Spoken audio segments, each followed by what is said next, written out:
오늘 우리가 함께 읽은 이 본문의 말씀은 고린도 교회에 보낸 하나님의 말씀, 사도 바울을 통해서 하신 말씀입니다.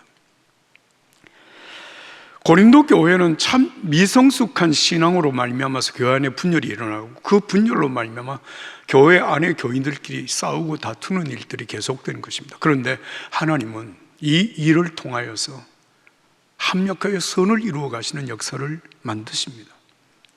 여러분, 본문 고린도전서 3장 1절부터 4절 말씀을 한 목소리로 읽겠습니다. 1절부터 4절을 다 같이 읽습니다. 형제들아, 내가 신령한 자들을 대함과 같이 너희에게 말할 수 없어서 육신에 속한 자 곧 그리스도 안에서 어린 아이들을 대함과 같이 하노라.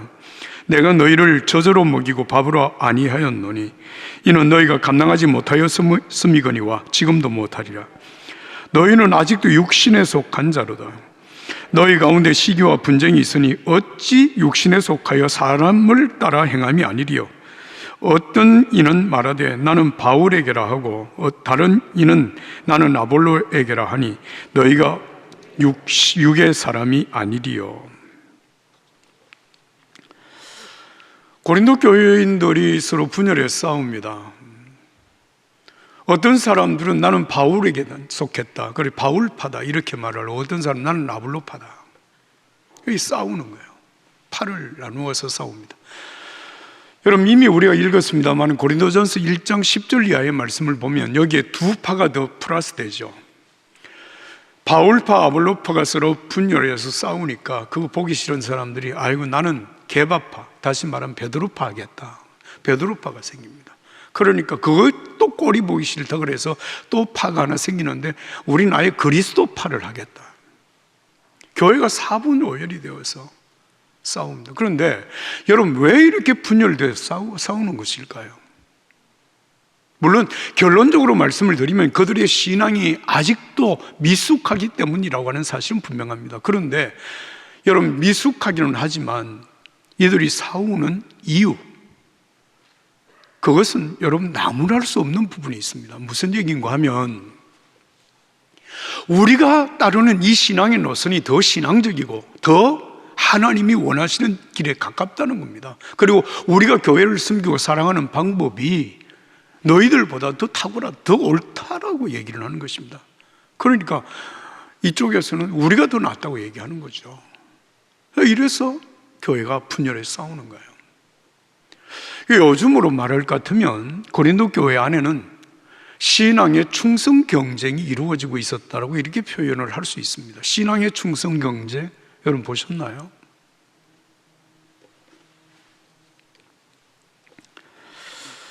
여러분, 이 싸움의 명분은 하나님을 더 잘 믿고 우리가 하나님 앞에 더 충성하고자 하는 그 일을 명분으로 삼아서 싸우는 겁니다. 자, 여러분, 교회 안에 이런 이제 분쟁과 문제가 생겨지니까 여러분, 그 문제로만 끝나는 것이 아닙니다. 교회 안에 어떤 사건이 생기면 사사건건마다 서로가 분열, 나누어지는 것입니다. 그래서 서로 싸워요.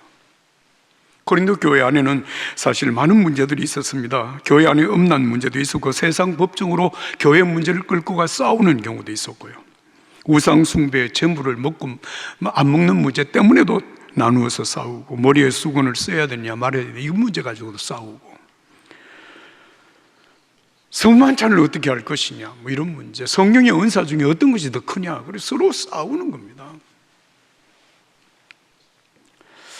자, 여러분, 신앙이 미성숙하니까 여러분 정말 신앙적으로 바르게 산다고 하는 이유 때문에 서로가 싸우는 거예요. 자, 여러분, 이런 상황에서 교회 지도자는 어떤 태도를 가져야 될까요? 싸우는 사람들 다 모아놓고 누가 옳은지 그런지 판단해주고, 한쪽은 칭찬하고 한쪽은 책망하고 그러면 문제가 해결되겠습니까? 근데 여러분, 사도 바울은 정말 그리스도의 마음을 가지고, 주님의 마음을 가지고 사랑으로 이 문제를 풀어가는 것이 오늘 이 본문의 굉장히 중요한 말씀입니다. 여러분, 교회 안에는 여러분, 이 고린도 교회뿐만 아니고 에베소 교회도 서로 분열해 싸우기도 했고요. 지난 2000년 기독교 역사를 보면 교회 안의 분쟁은 끊임없이 계속되었습니다. 이런 문제들, 지금 이 고린도 교회 이 문제를 풀어가는 사도 바울의 중심을 통해서 교회가 문제가 생길 때 어떻게 풀어야 할 것인가를 생각하게 하는 말씀입니다. 그래서 합력의 선을 이루신다는 말이에요. 여러분, 고린도 교회 안에 교인들을 보면 이 미숙한 신앙이 어떻게 생겨지느냐, 우리 성경에는 3장 1절에 여러분 육에 속한 자라고 하는 말이 나옵니다. 육에 속한 자. 그런데 3장 3절에도 육에 속한 자라고 하는 말이 나오는데요, 우리말은 똑같은 말로 번역이 됩니다. 그런데 헬라 성경 원어를 보면 이 두 개 단어가 달라요. 3장 1절에 육에 속한 자라고 하는 이 말은 사르키노스라고 하는 말을 쓰는데요, 그런데 이 말은 신앙의 초보자들이라고 하는 얘기입니다. 예수 믿은 지 얼마 안 되는 사람들이라고 하는 얘기예요.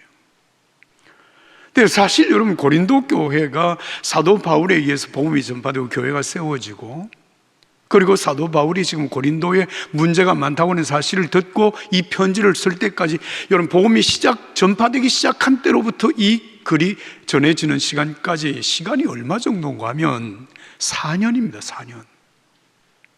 굉장히 짧은 시간이에요. 그러니까 요즘으로 말하면 여러분 전혀 예수 믿지 않는 지역에 가서 여러분 복음을 전해서 교회를 개척하는 그 전체 기간이 4년밖에 안 됐다, 이런 얘기입니다. 그러니 그 4년 안에서 사람들이 신앙이 아주 초보적이었다 라고 하는 것은 굉장히 당연한 얘기 아닙니까? 그러니까 신앙이 뭐 성숙하다, 뭐 성장한다, 이런 얘기는 말하기 어려운 그런 상황에 어떤 문제가 생깁니까? 고린도 사회 자체가 참 많은 문제를 가지고 있던 사회였는데, 그 문제를 가지고 그 속에서 함께 살던 사람들이 예수 믿고 교회에 돌아와서 고린도 교인이 된 거예요. 그리고 아직 성숙하지 못하니까 그 고린도 문제가 교회 안에서 문제가 되는 거예요. 지금 그런 상황입니다. 자, 또 한 부류의 여러분 미성숙한 사람들이 있었는데, 그 육에 속한 사람, 3절에 나타나는 육에 속한 자입니다. 이 단어는 사르키코스라고 하는 말을 써요. 키노스, 키코스, 뭐 비슷한 것 같은데, 그런데 이게 다릅니다. 앞에는 신앙의 연조가 짧아서 아직도 성숙하지 성장하지 못한 사람을 얘기하는가 하면, 이 두 번째 육에 속한 사람은 신앙의 연조는 조금 다른 사람보다 깊어졌지만 실제적으로 영적으로 성장하지 못한 사람들을 얘기하는 거예요. 그 어떻게 보면 고린도 교회 교인이라고 해서 다 똑같은 시간에 같이 예수 믿은 사람들은 아니거든요. 어떤 사람은 사도 바울이 복음을 전할 때부터 예수 믿어서 지금 한 4년 정도 시간을 지낸 사람이 있는가 하면 그렇지 못한 사람들도 있는 거죠. 그러니까 여러분, 만약에 4년, 3년 이렇게 생각하면 그 어떻게 보면 짧은 시간은 아니에요. 그러면 그동안에 이분들이 성경을 열심히 배우고 열심히 기도하고 정말 하나님 앞에 경건한 신앙생활을 해왔다면 신앙이 성장했을 것이고 또 성숙되어졌을 수도 있는데, 이들이 성장도 하지 못하고 성숙되지 못한 신앙으로 지금 미성숙아처럼 그렇게 지금 되었다는 얘기입니다. 그게 육에 속한 사람이라고 하는 얘기입니다. 여러분, 이들이 바로 고린도 사회의 그 복잡한 문제들, 그 생각들, 그 삶의 습성을 그대로 지금 가지고 교회 안에 들어와서 교회 안에서도 지금 분쟁을 일으켜 싸우고 하는 이런 일들이 일어나게 된 것입니다. 사랑하는 여러분, 사실 우리가 신앙생활을 하고 살지만 신앙이 성장하고 성숙된다고 하는 것은 그게 쉽지 않다는 것은 여러분들도 아시잖아요. 지난 주간에 친구 이덕주 교수가 바로 지난 주간에 출판된 자기 책을 한 권 제게 주었습니다. 그 책 제목이 뭔가 하면 깨달음은 드디어 온다. 깨달음은 드디어 온다라고 하는 책입니다. 이 책의 그 내용은 뭔가 하면 초대교회의 영성생활이 아주 깊었던 사막의 교부들과 교모들, 여기 교모라고 하는 것은 이제 여성을 말하고 교부들은 남성 지도자들을 얘기합니다.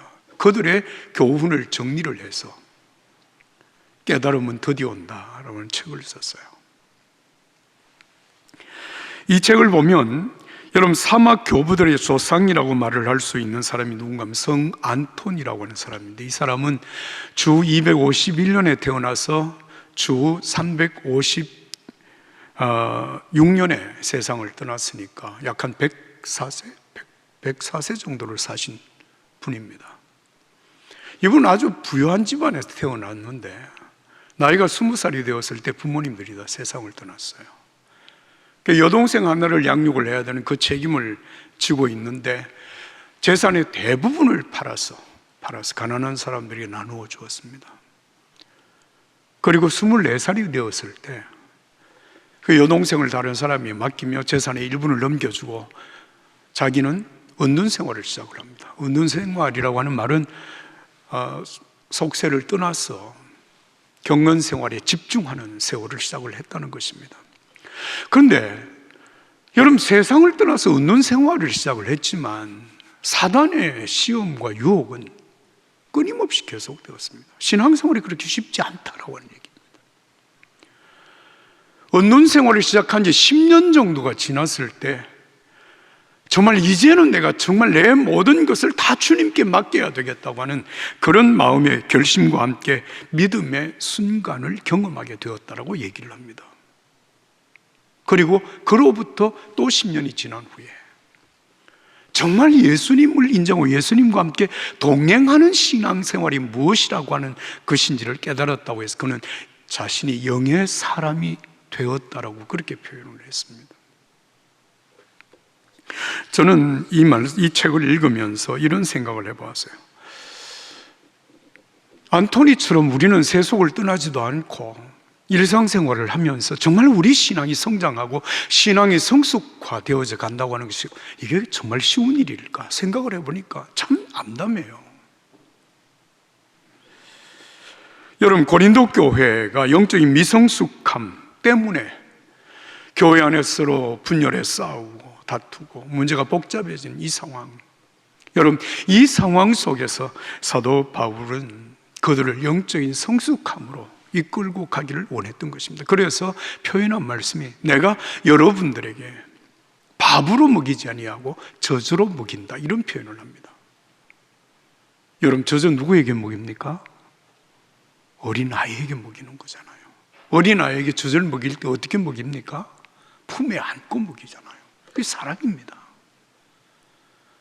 왜 그렇게 못 낳느냐, 왜 그렇게 성장하지 못했느냐라고 책망하거나 책임을 전가하지 아니하고 정말 그들을 품에 안고 하나님의 말씀으로 양육하는 그 사랑의 양육함으로 그들을 성숙함으로 이끌어 간다고 하는 그런 의미가 되는 것입니다. 그러면 이렇게 성숙한 믿음의 사람들은 어떤 사람들인가? 오늘 3장 1절을 여러분 보시겠습니다. 3장 1절을 보시면 형제들아, 내가 신령한 자들을 대함과 같이 너희에게 말할 수 없어서, 이렇게 말은 여기서 신령한 자라고 하는 말이 있습니다. 신령한 자라고 하는 말이 바로 성숙한 신앙인이라고 하는 그런 뜻입니다. 그럼 성숙한 신앙인들은 어떻게 사는 사람들인가?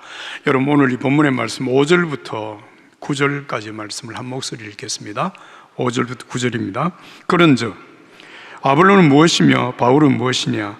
그들은 주께서 각각 주신 대로 너희로 하여금 믿게 한 사역자들이니라. 나는 심었고 아볼로는 물을 주었으되 오직 하나님께서 자라게 하셨나니, 그런즉 심는 자나 물을 주는 이는 아무것도 아니로되 오직 자라게 하시는 이는 하나님뿐이니라. 심는 이와 물 주는 이가 한 가지이나 각각 자기의 일한 대로 자기의 상을 받으리라. 우리는 하나님의 동역자들이요 너희는 하나님의 밭이요 하나님의 집이니라. 할렐루야. 여러분, 신령한 사람, 다시 말하면 신앙적으로 영적으로 성숙한 사람은 어떤 사람인가 하면 교회에 문제가 생기면 그 문제를 더 만들지 아니하고 그 문제를 만드는 사람들을 사랑으로 품고 그 교회를 잘 치리함으로 말미암아 교회가 건강하게 세워져 가도록 하는 사람이, 이게 신령한 사람, 성숙한 신앙의 사람들입니다. 이들은 여러분, 자기가 주님께로부터 받은 사명이 무엇인지를 깨닫고 그 사명에 충성하는 사람들입니다. 그래서 바울이 하는 말이 나는 심었다, 그리고 아볼로는 물을 주었다. 그런데 자라게 하신 분은 하나님이시다. 우리가 아무리 심고 아무리 물을 주어도 하나님이 자라게 하지 아니하시면 아무것도 되는 것이 없다. 그러니까 일이 오늘 고린도 교회가 되었다, 여기까지 왔다고는 전적으로 하나님의 은혜다, 이 사실 너희들이 깨달으라고 하는 말씀입니다. 그러므로 너희들은, 다시 말하면 고린도 교회의 교인들은 바울의 사람도 아니고 아볼로의 사람도 아니고 하나님의 사람이라고 하는 사실을 기억하라고 하는 말씀입니다. 그 말을 하고 있습니다. 여러분, 성숙한 믿음의 사람들은 하나님께서 내게 주신 달란트가 얼마이든지 그 달란트에 충성하고 주님 앞에 서는 그날에 내가 헌신하고 충성한 만큼 상급을 받을 사람들이라고 하는 얘기입니다. 여러분, 신령한 사람, 정말 성숙한 사람은 충성 경쟁을 하지 않습니다.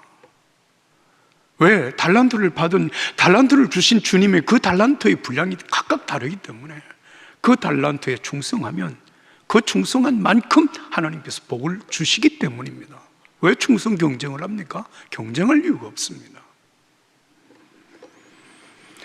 제가 목회자로 살아온 지 금년에 45년째예요. 참 많은 은혜를 경험하며 살아왔습니다. 그런데 한 번은 목회를 하는 중에 제가 사무실에서 교회 신문을 읽다가 이런 생각이 든 거예요. 여러분, 교회 신문을 보면 목회자들이 막 그 기독교 단체들이 일을 하는 많은 일들에 대하여서 이렇게 알려줍니다. 그 글을 읽다가 그 신문을 읽다가 갑자기 이런 생각이 드는 거예요. 야, 너는 지금 뭐 하고 있냐? 다른 사람들이 이렇게 대단한 일들을 하고 있는데 넌 지금 여기서 뭐 하고 있는 거니? 너 그냥 이렇게 살다가 죽을 거냐? 뭐 이런 생각이 들면서 갑자기 마음속에 열등감이 생기는 거예요. 야, 이거 뭐지? 이렇게 사는 게 이게 다야? 이렇게 사는 거야? 이렇게 살다가 가야 되는 거야? 이런 생각. 그래서 하나님 앞에 기도를 했습니다. 그때 주님께서 제 마음에 깨닫게 하시는 거예요. 네가 얼마나 많은 달란트를 받고 얼마나 대단한 일을 하는 게 그게 중요한 게 아니야. 네가 지금 받은, 주님께로부터 받은 그 달란트에 충성하면 되는 거예요. 네가 지금 섬기고 있는 교회, 네가 지금 하고 있는 일에 그냥 성실하게 하는 거야. 너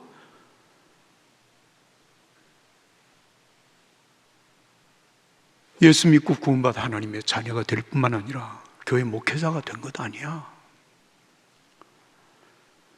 얼마나 많은 일을 해서 사람들이 인정을 받고 존중의 여김을 받고 사람들에게 칭찬받는 일이 그 별거 중요한 거 아니야.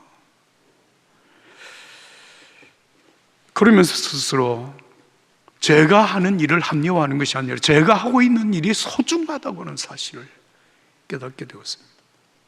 제가 2003년도 3월 23일 주일날 제가 종교교 22대 담임 목사로 부임을 했습니다. 제가 부임하던 그날 은퇴하시는 원로 목사님께서 후임 목사에게 주는 권면의 말씀을 하셨어요. 그 말씀이 여러분 혹시 기억하고 계시나요? 요한복음 21장 15절 이하의 말씀입니다. 바요나 시몬아, 요한의 아들 시몬아, 네가 이 사람들보다 나를 더 사랑하느냐? 내 어린 양을 먹이라, 내 양을 치라, 내 양을 먹이라고 하는 말씀이었어요. 주님께서 맡겨주신 주님의 양들을 충성스럽게 돌보고 섬기라고 하는 말씀을 내게 주신 것입니다. 근데 참 놀라운 것은 제가 2005년도 5월 하루는 새벽 기도를 인도하고 강단에 엎드려 기도를 하는데 주님께서 직접 제게 이 말씀을 다시 깨우쳐 주었습니다. 내 양을 먹이라는 거예요. 내 양을 먹이라. 제가 2012년 6월부터 2014년 12월까지 2년 반 동안 특별히 기도 제목을 가지고 기도한 것이 하나 있었습니다. 그것은 제가 교단 대표에 도전을 할 것인가, 다시 말하면 감독 후보가 될 것인가라고 하는 이 문제를 놓고 2년 반 동안 기도를 했습니다. 마지막 주님께서 제게 주신 응답은 네가 종교교회 담임 목사가 된 것은 교회를 발판으로 해서 더 큰 일, 더 좋은 일을 하도록 하기 위한 것이 아니야. 종교교회 주님의 양, 정말 성도들을 하나님의 사랑으로 돌보고 주님의 말씀으로 먹이라고 하시는 이 일을 위해서 내가 너를 세운 거야. 제가 감독이 될 만한 자질도 부족하고 리더십도 부족하지만 그 주님의 응답을 받고 제가 감독하고자 하는 생각을 완전히 접었습니다. 그 이후에 한 번도 미련을 가져본 적이 없습니다. 여러분, 정말 우리에게 중요한 일이 무엇입니까? 신령한 사람, 영적으로 성숙한 사람. 여러분, 내가 얼마나 많은 큰 일을 하고 얼마나 많은 사람들에게 인정과 존중, 여김을 받고 칭찬을 받을 것인가의 문제가 아니라 내가 하나님 앞에 어떻게 영적인 삶을 성실하게 살 것인가라고 하는 것이 정말 성숙한 사람들의 삶이라고 하는 것입니다. 존 마크 코머라고 하는 목사님이 2019년도에 출판한 책이 있습니다. 영적 무감각에 빠뜨리는 바쁨을 제거해라. 바쁨, 영적인 무감각으로 우리를 빠뜨리는 바쁨을 제거해라. 늘 쫓기듯 바쁘게 살아가는 목사. 내가 원하지도 않는 사람이 되기 위해서 이토록 바쁘게 달려가고 있는 것은 왜일까? 나는 망치로 뒤통수를 얻어맞은 기분이었다. 미국에서는 목사로서 성공하고도 예수님의 도제로서는 실패할 수 있다. 예수님을 따라가는 제자로서는 실패할 수 있다. 교회를 얻고도 자기 영혼을 잃을 수 있다. 나는 그렇게 살고 싶지 않다. 이분이 결단을 내립니다. 이분이 교회를 개척했는데 교회가 얼마나 놀랍게 부흥을 했는가 하면 매년마다 등록하는 새신자가 1000명씩 늘어났습니다. 여러분, 이 미국에서 쉬운 일이 아닙니다. 한국에서는 물론 쉽지 않지만 교회가 엄청나게 부흥하고 성장을 하는데 그렇게 바쁘게 살다 보니까 자기 영혼을 돌볼 시간이 없는 거예요. 조그마한 어려운 문제, 마음에 들지 않는 문제가 생기면 화가 나고 정말 자기 자신을 위해서 진지하게 하나님 앞에 기도하고 하나님 앞에 엎드리는 시간이 부족하다고 하는 사실을 깨닫다가 결국 그 교회의 담임 목사 사역을 내려놓습니다. 여러분, 이게 얼마나 어려운 결단인지 여러분 아십니까? 내가 이러다가 내 영혼이 망하겠다. 이러다가 정말 하나님 앞에 영원히 돌아설 수 없는 버림받은 목회자가 될 수 있겠다. 그래서 사역을 내려놨어요. 사랑하는 여러분, 이 말은 우리가 큰 일을 더 바쁘게 인생을 살아서는 안 된다고 하는 얘기가 아닙니다. 정말 여러분, 우리가 그 바쁘고 큰 일 때문에 내 영혼을 돌볼 수 있는 시간이 없어져 버린다면, 하나님 앞에 진지하게 기도하며 하나님 앞에 나갈 수 있는 예수님의 제자로서의 삶을 내가 살지 못하게 된다면 여러분, 이것은 위기입니다. 엄청난 위기입니다. 예수님 말씀하신 대로 온 천하를 얻고도 내 영혼을 잃어버리면, 내 생명을 잃어버리면 네가 무엇이 유익하겠느냐라고 하는 말씀입니다. 오늘 주님의 신실한 사람들은, 정말 신령한 사람들은 하나님께서 내게 맡기신 그 일이 무엇인지를 알고 그 일에 내가 어떻게 헌신하며 어떻게 하나님의 사람으로 살 것인가를 생각하고 기도하고 날마다 기도에 시간을 할애하고 말씀을 여러분 읽고 묵상하고 정말 절제하며 겸손하게 주님을 따라가는 사람, 그게 성숙한 믿음의 사람입니다. 미성숙한 것, 그래서 싸우고 그래서 하나님의 영광을 가리는 삶. 오늘 주님께서 이 말씀을 통하여서 저와 여러분들에게 정말 주님과 함께 동행하며 주님과 함께 동행하는 우리의 삶 속에 역사하시는 주님의 역사를 기뻐하고 즐거워하며 주님과 동행하는 성숙한 믿음의 사람이 되라 권면하십니다. 오늘 이 은혜가 저와 여러분들에게 함께 하기를 예수님 이름으로 축복합니다. 축복합니다.